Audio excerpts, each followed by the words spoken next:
himala, biglang nagpakita sa wakas. Where have you been? Para kang bulang nawala. Sinalakay yung motorcade ni Tanggol. Bakit hindi mo itanong sa papa mo? Itanong mo sa kanya kung sino ako. Ano ang pinagsasabi niyan, Papa?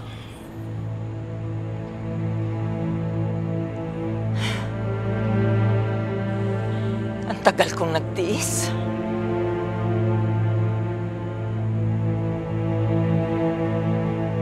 Kaya pala hindi ko maramdaman na anak ako ni Gustavo. Kahit kailan hindi niya pinaramdam sa akin ang pagmamahal ng isang ama.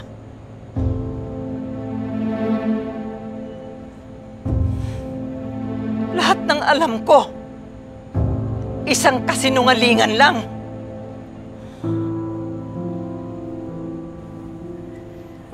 What the hell is she saying?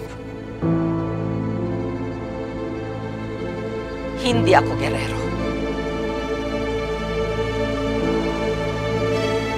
Isa akong Montenegro.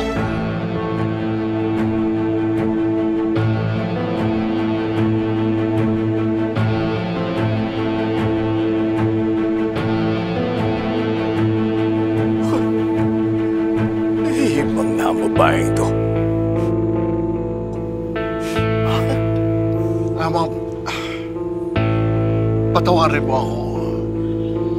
Matagal kong inilihim sa'yo ang katotohanan ito. Na lumapit sa akin si Pilar para humingi ng tulong at ponduhan ang kandidatura ni Gustavo. Ang ipinalit niya ang kabayaran, ang kanyang sarili. Hindi ko naman alam na magkakabunga ang relasyong yun. You lied to me? Pinaglihiman mo ako? Naglihim ako dahil ang akala ko maayos ang kalagayan ng Olivia sa mga Guerrero. Pero nagkamali ako. Kung alam ko lang na ganyan ang sitwasyon niya sa mga Guerrero, sana kinuha ko siya noon pa at pinalaka ko ang dalawa. Magkasabay kayong dalawa! Wala ka nang magagawa, Ramon.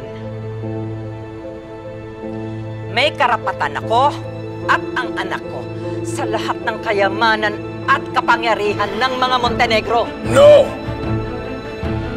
No! Hindi. Kamay namin ni Papa ang nagbuo ng negosyo at kapangyarihan. Ang pamilyang ito at tanging ang anak ko lang ang tagapagmana nito. Wala nang iba. Hindi isang tagalabas. Hindi isang Guerrero na pumaparte lang sa yaman namin.